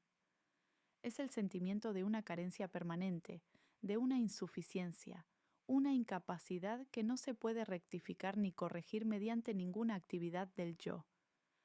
La culpa es una categoría moral y jurídica. La vergüenza pertenece a la vivencia religiosa de la psique. La vergüenza, que tan a menudo forma parte de la psicología de Neptuno, es un reconocimiento profundo de la imperfección del ser humano y de su incapacidad.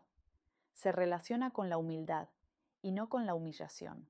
La humildad es lo que hace posible la compasión y una sensación de pertenecer a la raza humana. La humillación, que es el producto del lado más oscuro e infantil de Neptuno, puede disfrazarse de humildad, pero generalmente el resultado es que otra persona termine por verse humillada, tal como sugieren las fantasías inconscientes más sádicas del benévolo y amable neptuniano. El ideal del yo. En 1914, Freud introdujo por primera vez el concepto de ideal del yo. Se trata de uno de los aspectos más fundamentales de la teoría psicoanalítica y es también una excelente definición clínica del anhelo neptuniano. En algunos textos de astrología se equipara a Neptuno con el inconsciente colectivo y se le atribuyen, por consiguiente, poderes globales transpersonales. Pero es importante recordar que todos los planetas, En el simbolismo astrológico representan impulsos psicológicos fundamentales, que aunque sean universales o arquetípicos en el sentido de que son comunes a todos, dentro del horóscopo de un ser humano expresan una determinada orientación y un conjunto peculiar de necesidades. Esto es válido tanto para los planetas exteriores como para los interiores. Aunque Urano, Neptuno y Plutón sean transpersonales, en el sentido de que reflejan un estrato de la psique humana más colectivo, vinculado con movimientos y valores de una dimensión general y social. Sin embargo, actúan en el seno de una carta individual y contribuyen al carácter complejo de la personalidad individual. La simple equiparación de Neptuno con el inconsciente colectivo es un desacierto, porque todos los planetas representan algo arquetípico, y por eso mismo todos encarnan, de una manera u otra, el inconsciente colectivo. Neptuno simboliza un anhelo de experiencias emocionales y de la imaginación, y una predilección por ellas. Se trata de vivencias de un tipo especialmente primario, y por consiguiente, de otro mundo. Este ámbito de la experiencia es muy específico. Se expresa mediante sentimientos de transitoriedad y de hastío, y también por medio de imágenes de redención y disolución. De ello resulta una visión del mundo ni más ni menos arquetípica que la de cualquier otro planeta.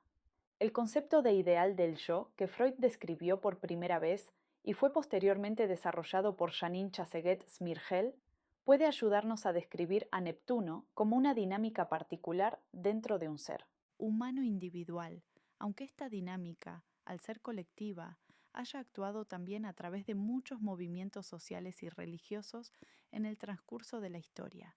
Incapaz de renunciar a una satisfacción que ya una vez ha experimentado, el hombre no está dispuesto a desprenderse de la perfección narcisista de su niñez e intenta recuperar bajo la nueva forma de un ideal del yo esa perfección de la infancia que ya no puede retener. Lo que proyecta ante sí como su ideal es el sustituto del narcisismo perdido de su niñez, en la cual él era su propio ideal. El narcisismo perdido de la infancia, en que el niño es su propio ideal, es otra manera de describir el estado de fusión entre el bebé y la madre, en el cual el niño tiene la vivencia del poder omnipotente y dador de vida de la madre como parte de su propio ser. Se trata del mar como matriz de Namu y Tiamat, en el que toda vida es eterna. Es también el Edén donde Adán y Eva son uno con Dios y por lo tanto participan del poder y la inmortalidad de Dios.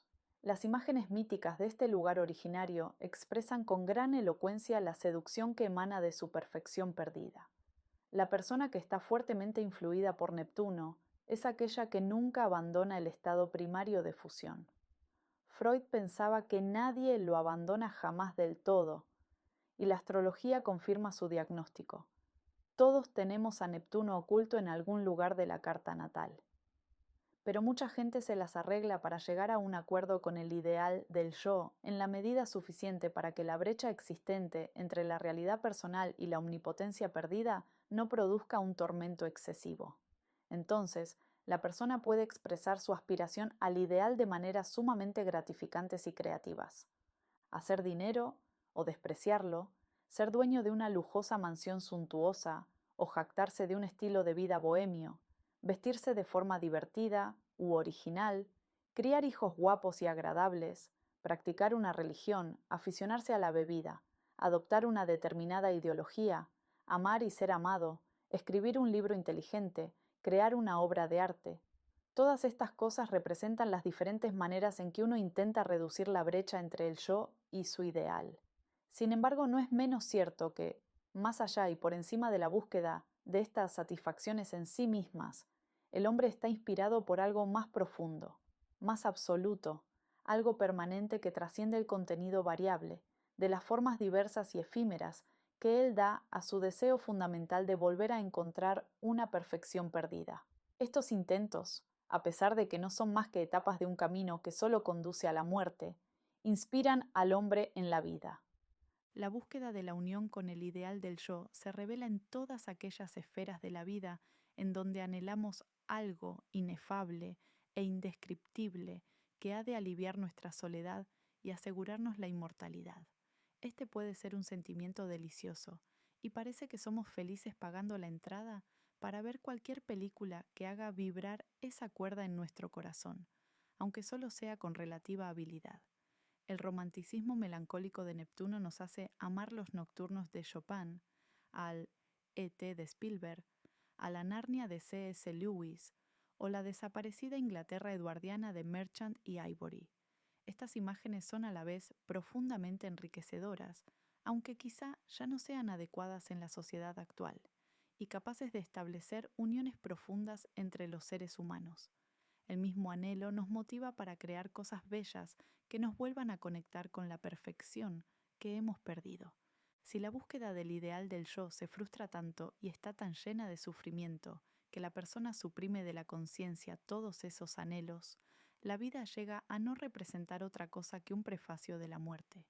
Peor aún, para alguien así todos los que son capaces de manifestar maneras creativas de perseguir el ideal se convierten en objeto de envidia y odio.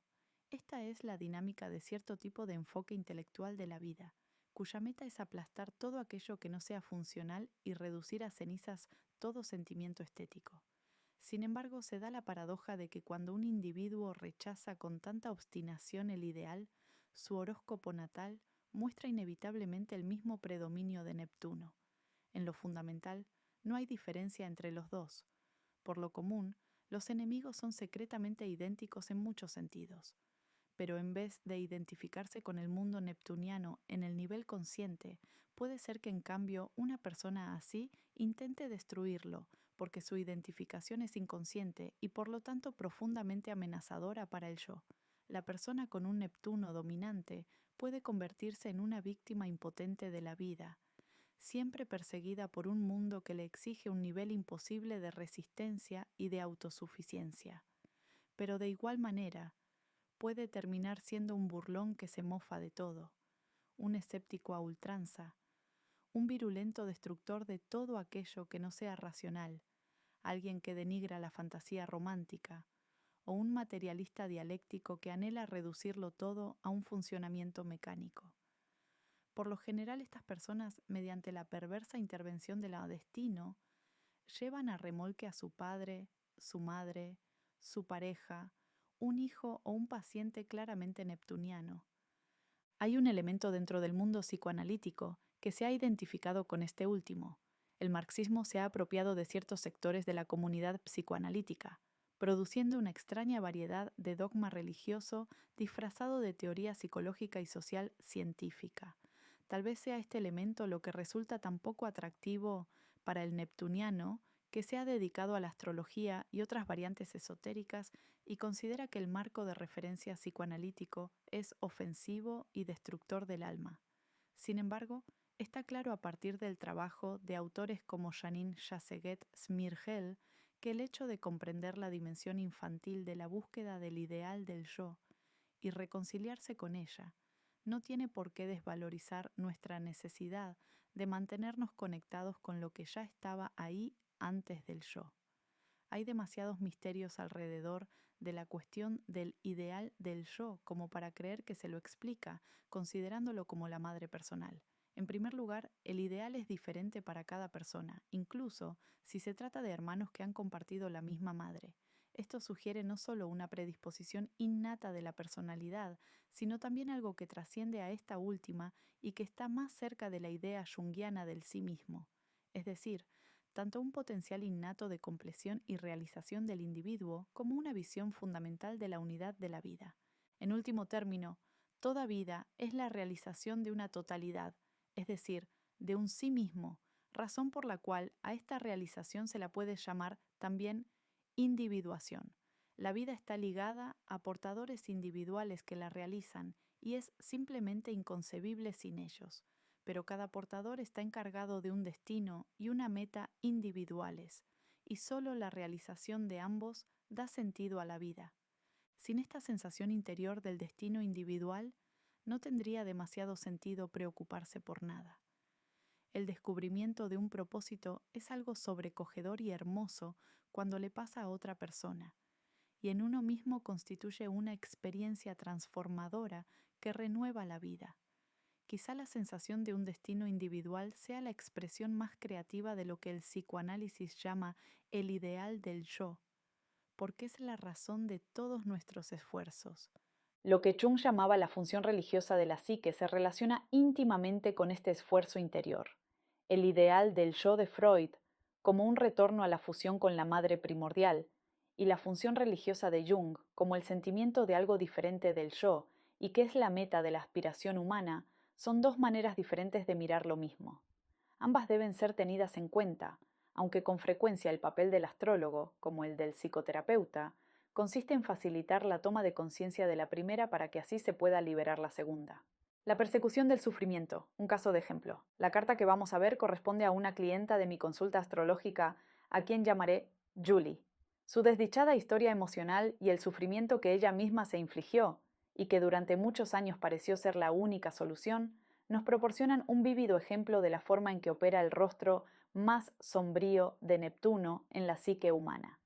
El esfuerzo de Julie por afrontar y solucionar sus dificultades puede enseñarnos mucho sobre cuán esquivos llegan a ser a veces los problemas neptunianos.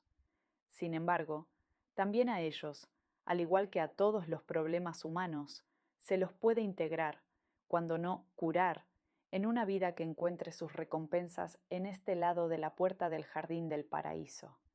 El ambiente en el que creció Julie, una estadounidense que residía de forma intermitente en Inglaterra, era indudablemente privilegiado. Era la mayor de 4 hermanos y la única niña en una familia de considerable riqueza y de nivel social elevado, y al principio parecía ser la hija perfecta en un ambiente perfecto. El padre era un hombre de negocios de gran éxito, que se retiró temprano para poder disfrutar de su pasatiempo favorito, la cría de galgos para carreras. La madre, también de buena familia, no había recibido educación universitaria, ni jamás había trabajado para ganarse la vida, pero era inteligente y capaz, y participaba activamente en las sociedades benéficas de la localidad. Tras haber crecido en un ambiente idílico, estudiado en las mejores escuelas y satisfecho todas las expectativas sociales y académicas depositadas en ella, la primera vez que vino a verme, a comienzos de 1990, Julie me describió su niñez como completamente feliz. Sus padres eran maravillosos, su madre era perfecta y su padre brillante, y ella se llevaba muy bien con sus 3 hermanos. Julie sonreía siempre que tenía que responder a mis preguntas. Era atractiva, inteligente, simpática, elegante, educada, en una palabra, encantadora. Cuando los clientes dicen que su infancia ha sido completamente feliz y en su carta natal aparece una configuración como la gran cruz cardinal de Julie, situada en los ángulos e involucrando las 2 casas parentales y la luna natal, con un Neptuno dominante y angular presidiéndola, se le puede perdonar al astrólogo que tenga sus dudas. La idealización es una de las defensas humanas más poderosas y profundamente arraigadas, y es característica de un Neptuno herido. Para que la persona sane, tarde o temprano habrá de enfrentarse con sus idealizaciones, pero primero tiene que haber un yo lo suficientemente fuerte como para poder vivir sin ellas. Julie recurrió a la consulta astrológica porque estaba confundida respecto de la dirección que debía tomar. Como contaba con el generoso apoyo material de su familia, no necesitaba trabajar, pero quería hacer algo con su vida. Me contó entonces que tenía todo el cuerpo, cuello, pecho, abdomen, piernas y brazos, todo cuidadosamente oculto bajo mangas largas, un cuello alto y una falda larga con leotardos opacos, cubierto de una erupción terrible que le habían diagnosticado como psoriasis. Mientras me explicaba aquello siguió sonriendo, como si el sufrimiento de su cuerpo no tuviera nada que ver con ella. Había probado gran cantidad de tratamientos alternativos, pero nada detenía el progreso de la erupción, que era insoportablemente dolorosa y además humillante. La vergüenza que le inspiraba su cuerpo la había llevado a rechazar cualquier tipo de intimidad física con otra persona desde que se había iniciado la psoriasis, 2 años atrás. Como era una devota de numerosos gurús y disciplinas espirituales, tenía una vaga idea de alguna deuda kármica proveniente de una vida anterior y que ahora estaba pagando. no estaba dispuesta a considerar la psicoterapia como un medio de abordar sus dificultades. Tras constatar los tránsitos que se aproximaban de Urano y Neptuno, en conjunción con su Quirón, en oposición con su Urano y activando en su totalidad su gran cruz natal, y la aproximación mucho más lenta de Marte progresado en cuadratura con Quirón y Urano y en conjunción con el descendente y la Luna en su carta natal, parecía urgente que Julie fuera más allá de sus defensas para adentrarse en el dolor y la rabia que interiormente debía de estar sintiendo. Era obvio que iba a presentarse una crisis que, a lo largo de los años siguientes, podía reconstruirla o destruirla, pero ella no estaba preparada para dejarse ayudar de un modo que no fuera evitando la confrontación consigo misma. No había pasado un año cuando Julie volvió a ponerse en contacto conmigo. Había tenido un grave accidente de coche y se había fracturado un fémur que no se le estaba curando bien. La psoriasis había empeorado. De forma imprecisa me dio a entender que, de algún modo, aquello era culpa mía. Sus padres le insistían en que volviera a casa para que ellos pudieran cuidarla. Ella había ido a visitarlos a Nueva York, y aunque su familia se había comportado de un modo maravilloso, Julie admitió que se había sentido claustrofóbica y había regresado a Inglaterra con alivio. Por otro lado, se había comprometido con un hombre a quien conocía desde hacía varios años y que parecía quererla con verdadera devoción. Aunque tenía un pequeño problema con la bebida, en todo lo demás era perfecto. Y como el matrimonio y la maternidad eran proyectos que ella siempre había anhelado concretar hasta que se entremetió la psoriasis, había aceptado la propuesta. Aunque no estuviera enamorada de él, Julie se sintió halagada por su evidente amor por ella, y él hacía que se sintiese segura. Lo había llevado al otro lado del Atlántico para presentárselo a sus padres, y a ellos les había gustado. El único problema era la perspectiva de que ella se instalara permanentemente en Inglaterra, tan lejos de ellos. Su novio había regresado a Inglaterra, mientras ella se quedaba en Nueva York intentando resolver el conflicto con sus padres. En aquel momento, en el invierno de 1988, Plutón en tránsito en Escorpio estaba estacionario en oposición con su Júpiter natal en la casa 7. Como era de prever, Julie conoció a otro hombre. Por primera vez en su vida sintió una atracción sexual abrumadora y se convirtieron en amantes. Aunque en ese momento Julie ya tenía 35 años, su experiencia sexual se limitaba a su prometido, no por razones morales, sino debido a una no reconocida aversión. Sus ideas sobre el amor no eran solo idealistas, sino francamente órficas. Prometió a su nuevo amante que rompería la relación con su prometido y volvería con él. Cuando llegó a Inglaterra, se dio cuenta de que no podría cumplir su promesa. En cambio, tuvo el primer brote de psoriasis. Afligida y avergonzada, rompió ambas relaciones y permaneció sola durante 2 años antes de acudir a mi consulta astrológica. Solo tras haberse visto sometida a considerables presiones, había consentido en casarse con su antiguo novio, cuando él estuvo bien al tanto de su problema de piel sin que aquello pareciera importarle.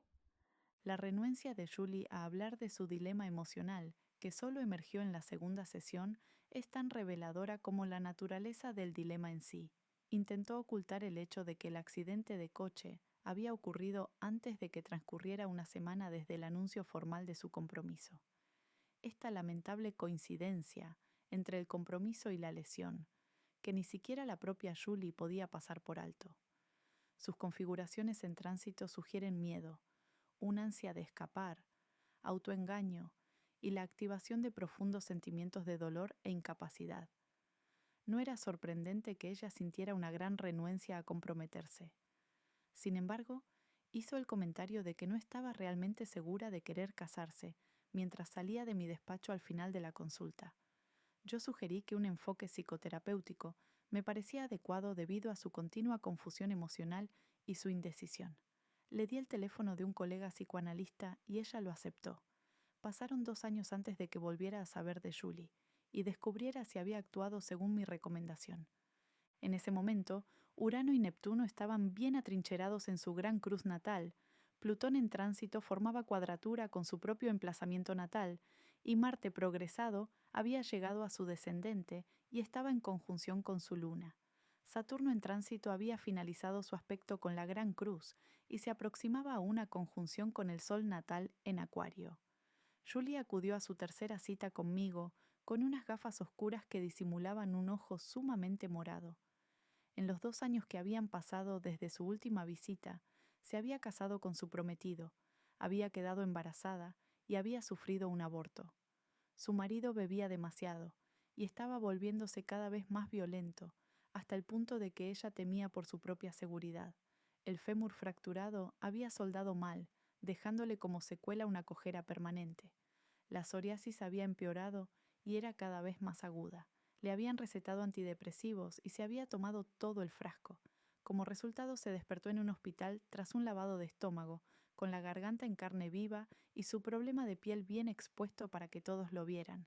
Entonces telefoneó a mi colega porque finalmente se le había ocurrido que lo que las aguas neptunianas le estaban ofreciendo eran tiburones, en vez de los frutos del paraíso.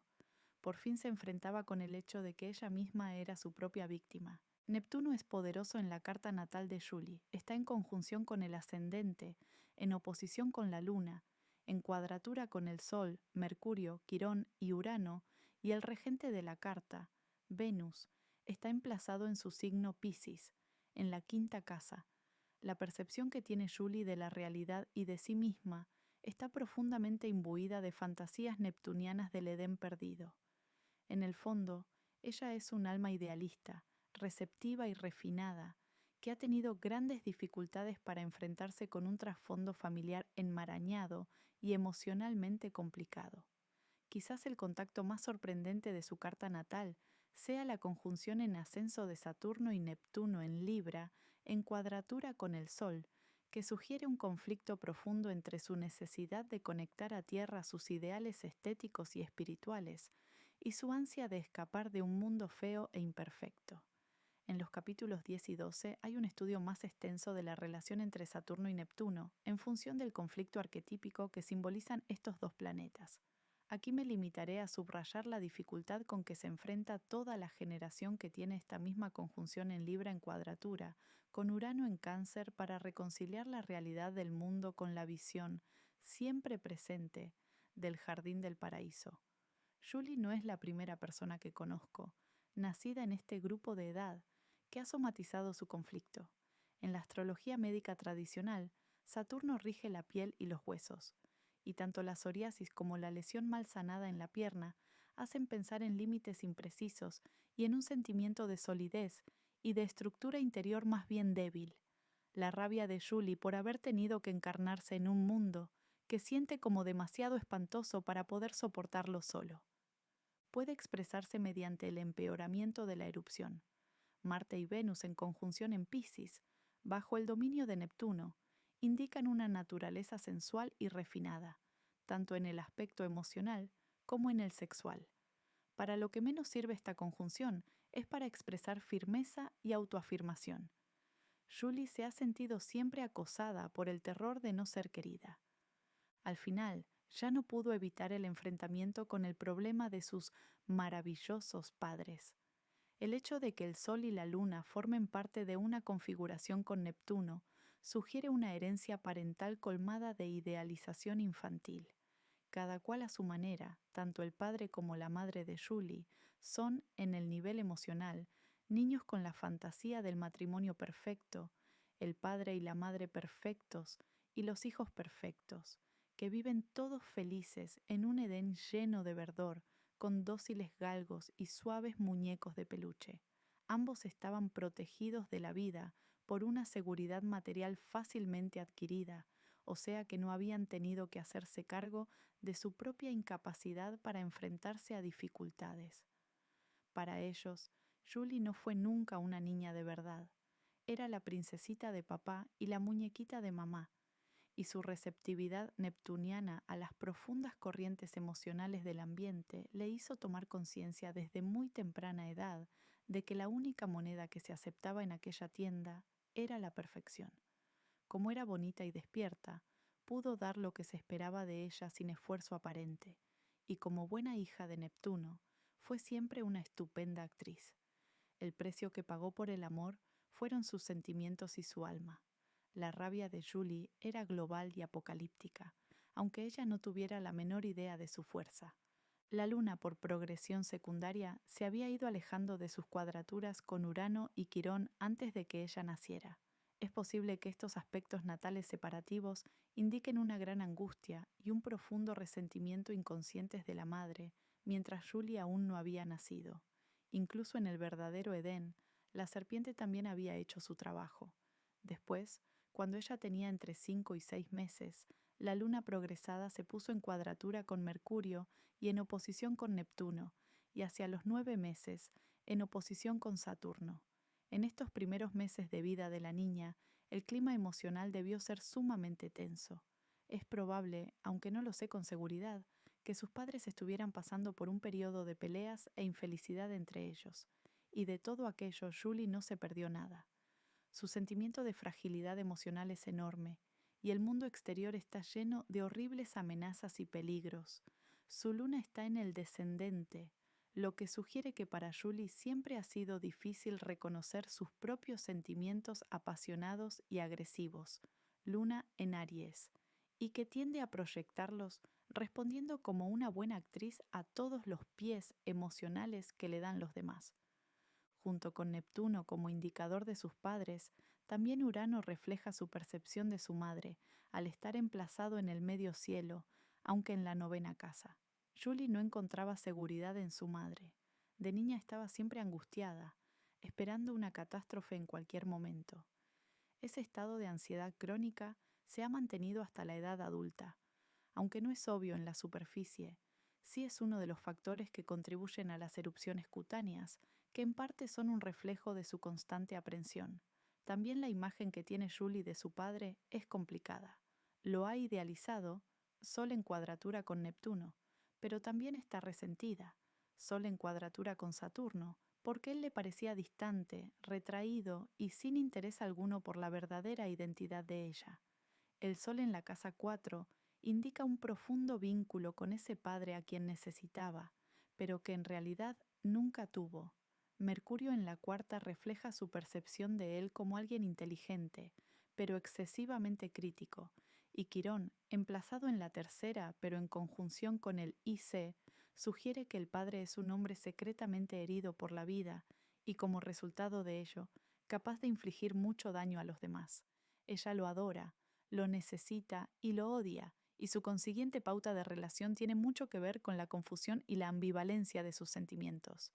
Que a Julie la ha asustado siempre la posibilidad de una relación de intimidad con un hombre, se ve claramente en su desinterés hasta el momento del tránsito de Plutón en oposición con Júpiter. Este tránsito significó un poderoso despertar sexual.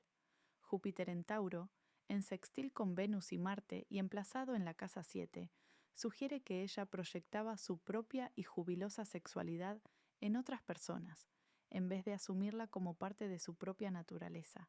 Pero la verdadera rúbrica astrológica de sus dificultades sexuales es el poderoso Neptuno, que le daba la seguridad de no convertirse todavía en una mujer. En esta carta parece que los aspectos lunares difíciles de Urano, Neptuno y Quirón describieran lo que Winnicott denomina la madre patológicamente preocupada, que oscila entre preocuparse en exceso por el bebé y retraerse bruscamente dejando que el pequeño se las arregle solo. Julie nunca tuvo madre suficiente, ya fuera porque su madre estaba realmente preocupada, pero solo de vez en cuando disponible, o bien porque sus ritmos emocionales, demasiado inestables, armonizaban mal con las fluctuaciones anímicas de la niña. Por la descripción de Julie, parecería que ambas posibilidades se alternaban. Al no poder interiorizar una imagen materna positiva, congruente y capaz de brindarle apoyo emocional, Julie permaneció en un estado infantil y solo podía reaccionar según la forma en que los demás querían que fuese. Su sexualidad no estaba inhibida, simplemente no estaba desarrollada. Pese a su despertar durante el tránsito de Plutón en oposición con su Júpiter natal, la culpa y la angustia de Julie seguían excluyendo una relación duradera que fuera emocional y sexualmente satisfactoria. Su novio parecía seguro, lo que en realidad significaba que en ese matrimonio ella podría seguir siendo una niña. El problema que él tenía con el alcohol refleja el desvalimiento y el caos subyacentes en sus padres.